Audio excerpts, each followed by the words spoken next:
Round robin scheduling algorithm. So அது RR scheduling algorithm அப்படின்னு abbreviate பண்ணியிருப்பாங்க.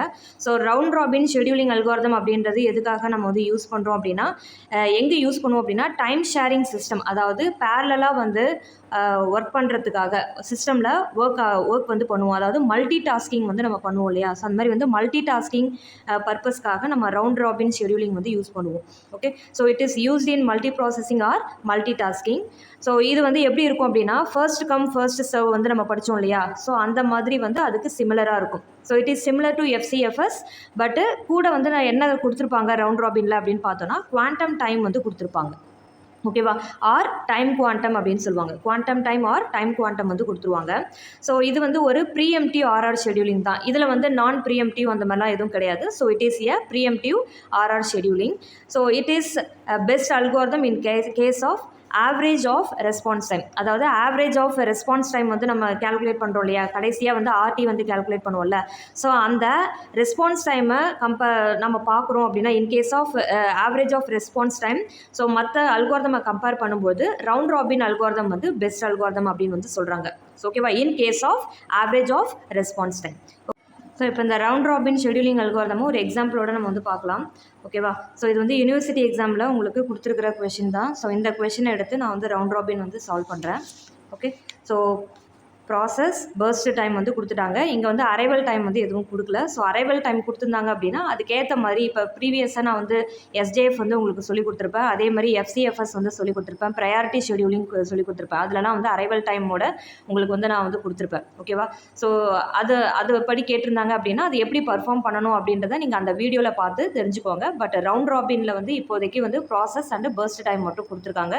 ஸோ இதை வச்சு நம்ம வந்து எப்படி வந்து ப்ராசஸ் வந்து எக்ஸிக்யூட் பண்ணுறாங்க அப்படின்றத நம்ம வந்து பார்க்கலாம். ஓகே, ஸோ இப்போ ரவுண்ட் ராபின் மெத்தடில் P1லேருந்து தான் ஸ்டார்ட் ஆகுது. ஏன்னா அரைவல் டைம் கொடுத்துருந்தா தான் நம்ம வந்து அரைவல் டைமை பேஸ் பண்ணி நம்ம ப்ராசஸை வந்து சூஸ் பண்ணணும். இங்கே வந்து அரைவல் டைம் எதுவுமே கொடுக்கல. ஸோ அப்போ நம்ம என்ன பண்ணணும் அப்படின்னா, ப்ராசஸோடைய ஆர்டரை வச்சு தான் வந்து நம்ம வந்து ப்ராசஸ் பண்ணணும். So ப்ராசஸுடைய sequence P1 P2 P3 P4 அப்படின்னு இருக்குது. ஒருவேளை உங்களுக்கு ப்ராசஸுடைய சீக்வன்ஸ் தனிப்பட்ட முறையில் வந்து கொடுத்துருந்தாங்க, என்ன கொடுக்குறாங்களோ அதுபடி வந்து நீங்கள் என்ன பண்ணணும்னா இங்கே வந்து ப்ராசஸ் பண்ணணும். ஓகே, ஸோ நான் வந்து இங்கே என்ன பண்ணிக்கிறேன் அப்படின்னா P1 P2 P3 P4 இந்த ப்ராசஸ் சீக்வன்ஸை தான் வந்து நான் எடுத்துக்கிறேன். ஸோ ஃபஸ்ட்டு வந்து நம்ம என்ன பண்ணுறோன்னா P1 வந்து வெயிட்டிங் டைம் வந்து 0. ஸோ P1 வந்து நான் என்ன பண்ணுறேன் அப்படின்னா ப்ராசஸ் பண்ணுறேன். ஸோ எது வரைக்கும் நம்மளால் ப்ராசஸ் பண்ண முடியும், இதோடைய டைம் குவாண்டம் வந்து என்ன கொடுத்துருக்காங்கன்னா 1 யூனிட் தான் வந்து கொடுத்துருக்காங்க. அப்போ ஒவ்வொரு ப்ராசஸையும் நாம் இங்கே வந்து 1 யூனிட் தான் வந்து எக்ஸிக்யூட் பண்ண முடியும். ஓகேவா, ஸோ அப்போது 1 யூனிட் தான் நம்மளால் எக்ஸிக்யூட் பண்ண முடியும். அப்போ 0லேருந்து ப்ராசஸ் வந்து 1 யூனிட் தான் வந்து எக்ஸிக்யூட் ஆகும். இப்போது நமக்கு வந்து பர்ஸ்ட் டைம் ப்ராசஸ் ஒனுக்கு என்ன கொடுத்துருக்காங்க, 10 கொடுத்துருக்காங்க இல்லையா.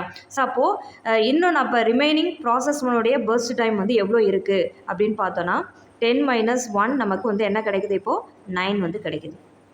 ஓகேவா, ஸோ அடுத்தது திருப்பி வந்து நம்ம என்ன பண்ணுறோம், அடுத்து P1க்கு அப்புறம் சீக்வன்ஸ் வந்து நமக்கு P2 தான். ஸோ அதனால் அடுத்தது நான் என்ன பண்ணுறேன், P2வை வந்து உள்ளே வந்து என்ட்ரி போடுறேன். ஓகேவா, ஸோ இப்போ நம்ம P2வையும் நம்ம என்ன பண்ண முடியும், 1 யூனிட் தான் வந்து எக்ஸிக்யூட் பண்ண முடியும். ஸோ அப்போது P2 வந்து 1லேருந்து திருப்பி 1 யூனிட் வந்து எக்ஸிக்யூட் ஆகுது. ஸோ அப்போ 1 + 1 வந்து நமக்கு என்ன கிடைக்குது, 2. இப்போ ப்ராசஸ் 2வோடைய பர்ஸ்ட் டைமே வந்து என்ன இருக்குது, 1 தான் இருக்குது. ஓகேவா, ஸோ அப்போது நமக்கு 1 - 1 டைம் வந்து என்ன ஆகிடுச்சு, அது வந்து எக்ஸிக்யூட் ஆகி முடிஞ்சிருச்சு. ஸோ அப்போது P2 வந்து அதோடைய ப்ராசஸ் வந்து என்ன பண்ணிடுச்சுன்னா கம்ப்ளீட் பண்ணிடுச்சு. ஓகேவா, ஸோ அடுத்தது நமக்கு சீக்வன்ஸில் என்ன இருக்குது, P3 வந்து இருக்குது. ஸோ அப்போ P3யை வந்து நான் என்ன பண்ணுறேன், CPUக்கு அனுப்புகிறேன். ஸோ P3யும் வந்து என்ன ஆகுதுன்னா 1 யூனிட் தான் வந்து எக்ஸிக்யூட் ஆகுது. ஸோ அதனால் 2லேருந்து 2 + 1 நமக்கு 3 வந்து கிடைக்கும். ஓகே, ஸோ இப்போ P3யோடைய பர்ஸ்ட் டைம் என்ன அப்படின்னு பார்த்தோன்னா 2 - 1 நமக்கு ரிமைனிங் எவ்வளோ கிடைக்கும், 1 வந்து கிடைக்கும். அடுத்தது நம்ம சீக்வன்ஸில் எதை வந்து உள்ளே அனுப்பணும், P4 வந்து உள்ளே அனுப்பணும். ஸோ அதனால் P4 வந்து நான் என்ன பண்ணுறேன், CPUக்கு வந்து அனுப்புகிறேன். ஸோ P4 வந்து இப்போது 1 யூனிட் வந்து எக்ஸிக்யூட் ஆகும். ஸோ 3 + 1 நமக்கு இங்கே என்ன கிடைக்கும், 4 வந்து கிடைக்கும். ஓகே, ஸோ அப்போ இதோடைய பர்ஸ்ட் டைம் வந்து என்ன இருக்குது, 5 இருக்கு இல்லையா. ஸோ 5 ஒரு டைம் தான் வந்து எக்ஸிக்யூட் ஆகிருக்கு இல்லையா. ஸோ 5 - 1 = 4. ஓகே. ஸோ அப்போது ஒரு டைமில் நமக்கு எல்லா ப்ராசஸோடைய பர்ஸ்ட் டைம் என்ன, இப்போ ரிமைனிங் எவ்வளோ இருக்குது அப்படின்றத நம்ம வந்து கொண்டு வந்தாச்சு. அதில் ப்ராசஸ் 2 மட்டும் அதோடைய ப்ராசஸை வந்து ஃபுல்லாகவே வந்து கம்ப்ளீட் பண்ணிடுச்சு. ஓகே. ஸோ இப்போ நம்ம என்ன பண்ணணும், திருப்பி எங்கேருந்து ஸ்டார்ட் பண்ணணும் அப்படின்னா, திருப்பி P4 முடிச்சிட்டோம் அப்படின்னா திருப்பி சர்க்குலர் மோஷனில் P1 தான் வந்து நம்ம என்ன பண்ணணும், சிபியூக்கு வந்து அனுப்பணும். ஓகே. ஸோ அப்போ அகைன் வந்து நான் என்ன பண்ணுறேன், P1 வந்து உள்ளே வந்து அனுப்புகிறேன். ஸோ P1 வந்து இப்போ ஒரு யூனிட் வந்து எக்ஸிக்யூட் ஆகுது. ஸோ 4 + 1 நமக்கு 5 கிடைக்கும். ஸோ அப்போ இங்கே ரிமைனிங் ப்ராசஸ் 1 வந்து ஏற்கனவே 9 இருக்குது. இப்போ நான் என்ன பண்ணுறேன், அது கூட இப்போது ஒன்று வந்து நம்ம எக்ஸிக்யூட் பண்ணி முடிச்சாச்சு இல்லையா. ஸோ அப்போ 9 - 1 நமக்கு என்ன கிடைக்கும், 8 வந்து கிடைக்கும். ஓகே. ஸோ அடுத்தது வந்து பார்த்தோன்னா நம்ம வந்து எக்ஸிக்யூட் பண்ணி முடிச்சாச்சு. ஸோ அதோடைய ப்ராசஸ் வந்து கம்ப்ளீட் ஆகிடுச்சு இல்லையா. ஸோ நெக்ஸ்ட் நம்ம வந்து உள்ளே அனுப்புறது வந்து P3 வந்து நம்ம வந்து உள்ளே அனுப்பணும். ஓகே. ஸோ P3 வந்து நம்ம ஒரு யூனிட் வந்து நம்ம வந்து ப்ராசஸ் பண்ணுறோம்.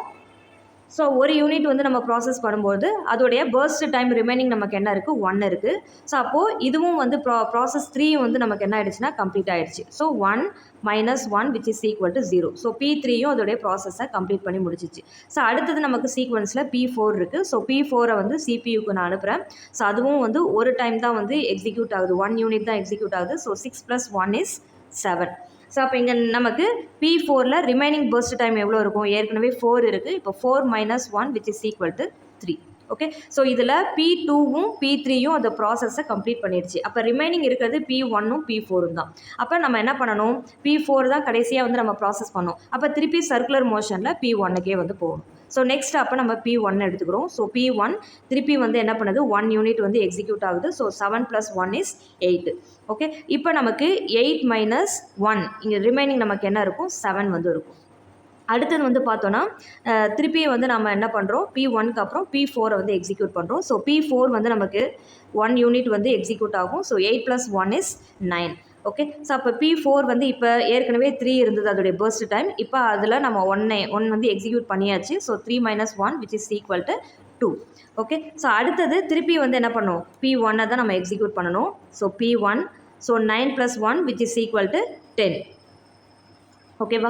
ஸோ அடுத்தது 7 - 1 which is equal to remaining நமக்கு எவ்வளோ இருக்குது, 6 வந்து இருக்குது. ஓகே. ஸோ அடுத்தது இன்னும் வந்து நமக்கு P4 தான், ப்ராசஸ் 4 தான் இருக்குது. ஸோ அதனால் ப்ராசஸ் 4 வந்து நெக்ஸ்ட் நம்ம எக்ஸிக்யூட் பண்ணுறோம். ஸோ அப்போது 2 - 1 நமக்கு என்ன கிடைக்கும், ரிமைனிங் வந்து ப்ராசஸ் 4க்கு பர்ஸ்ட் டைம் 1 தான் வந்து கிடைக்கும். ஸோ இங்கே 1 யூனிட் வந்து நான் ப்ராசஸ் 4 வந்து எக்ஸிக்யூட் பண்ணுறேன். ஸோ 10 + 1 நமக்கு என்ன கிடைக்கும், 11 கிடைக்கும். ஓகேவா. ஸோ அடுத்தது திருப்பி வந்து நம்ம என்ன பண்ணுறோம், சர்க்குலர் மோஷனில் P1 வந்து நம்ம எக்ஸிக்யூட் பண்ணுறோம். ஸோ P1 அது வந்து 1 டைம் எக்ஸிக்யூட் ஆகுது. ஸோ 11 + 1 நமக்கு என்ன கிடைக்குது, 12 வந்து கிடைக்குது. ஸோ அப்போ 6 - 1 நமக்கு என்ன கிடைக்கும், 5 வந்து கிடைக்கும். ஓகேவா. ஸோ அடுத்தது திருப்பி வந்து பார்த்தோன்னா, ஸோ இங்கே வந்து எனக்கு பத்தலை, அதனால் வந்து நெக்ஸ்ட்டு இதில் வந்து நான் ஸ்ப்ளிட் பண்ணி வந்து அதை எழுதுகிறேன்.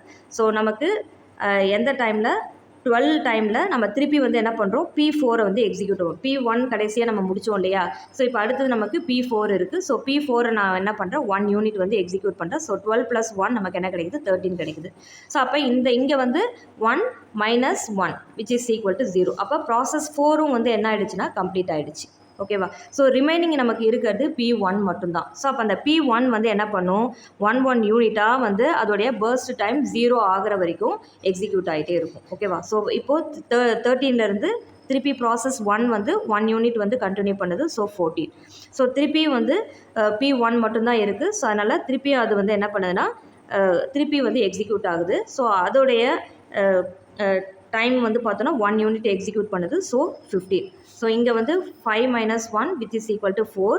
அகைன் நான் வந்து 1 யூனிட் வந்து எக்ஸிக்யூட் பண்ணலையா. So 4 - 1 which is equal to நமக்கு 3 வந்து கிடைக்கும். ஸோ இன்னும் வந்து பர்ஸ்ட் டைம் வந்து ரிமைனிங் வந்து 3 இருக்குது. ஸோ அப்போ திருப்பி ப்ராசஸ் 1 தான் நம்ம திருப்பி எக்ஸிக்யூட் பண்ணுறோம். ஏன்னா ரிமைனிங் ப்ராசஸை நம்ம கம்ப்ளீட் பண்ணி முடிச்சாச்சு. ஸோ 15 + 1 நமக்கு இங்கே என்ன கிடைக்கும், 16 கிடைக்கும். ஸோ இங்கே பர்ஸ்ட் டைம் 1 வந்து நம்ம ரெடியூஸ் பண்ணிட்டோம் அப்படின்னா ரிமைனிங் வந்து 2 இருக்கும். அப்போ அகெயின் வந்து ப்ராசஸ் 1 தான் நம்ம எக்ஸிக்யூட் பண்ணுறோம். ஏன்னா அதோடைய ப்ராசஸ் டைம் பர்ஸ்ட் டைம் இன்னும் 2 இருக்குது. ஸோ அதனால் 1 யூனிட் வந்து அகெயின் எக்ஸிக்யூட் பண்ணுது. So 16 + 1 is 17. ஓகே. ஸோ இங்கேயும் வந்து நம்ம வந்து என்ன பண்ணுறோன்னா -1 வந்து பண்ணுறோம். ஸோ அப்போ ரிமைனிங் வந்து பர்ஸ்ட் டைம் வந்து 1 இருக்குது. அகெயின் ப்ராசஸ் 1 நம்ம 1 யூனிட் எக்ஸிக்யூட் பண்ணுறோம். ஸோ 17 + 1 வந்து நமக்கு என்ன கிடைக்குது, 18 கிடைக்குது. So 1 - 1 which is equal to 0. Okay. So இப்போ எல்லா ப்ராசஸுமே வந்து நம்ம என்ன பண்ணியாச்சுன்னா கம்ப்ளீட் பண்ணி முடிச்சாச்சு. ஓகேவா? ஸோ P1 to P4 வரைக்கும் எல்லாத்தையுமே நம்ம கம்ப்ளீட் பண்ணி முடிச்சிட்டோம். ஸோ இது எல்லாத்தையும் நம்ம கம்ப்ளீட் பண்ணும்போது ஃபைனலாக நமக்கு வரக்கூடிய இந்த ரிசல்ட் இருக்கு இல்லையா? ஸோ இதையும் பர்ஸ்ட் டைமையும் வந்து நம்ம கால்குலேட் பண்ணும்பொழுது நமக்கு வந்து ஈக்குவல் வேல்யூ வந்து வரணும். ஓகே, ஸோ 10 + 1 + 2 + 5 நமக்கு 18 கிடைக்கும். நம்ம இந்த கான் சார்ட்டை கரெக்டாக போட்டிருந்தோம் அப்படின்னா ஃபைனல் வேல்யூ வந்து நமக்கு கம்ப்யூட்டிங் டைம் வந்து எவ்வளோ வருது, 18 வந்து வருது. ஸோ இதுவும் ஈக்குவலாக இருந்ததுன்னா உங்களுடைய கான் சார்ட் வந்து கரெக்ட். ஓகே, ஸோ இப்போ இதை பேஸ் பண்ணி நான் போன வீடியோவில் உங்களுக்கு வந்து வெயிட்டிங் டைம் எப்படி கால்குலேட் பண்ணணும், டேர்ன் அரவுண்ட் டைம் எப்படி கால்குலேட் பண்ணணும், அண்ட் ரெஸ்பான்ஸ் டைம் எப்படி கால்குலேட் பண்ணணும், அது எல்லாமே நான் வந்து போட்டிருந்தேன் இல்லையா? ஸோ நீங்கள் வந்து என்ன பண்ணுறீங்கன்னா அது எல்லாத்தையுமே வந்து ட்ரை பண்ணுங்கள். Okay, thank you.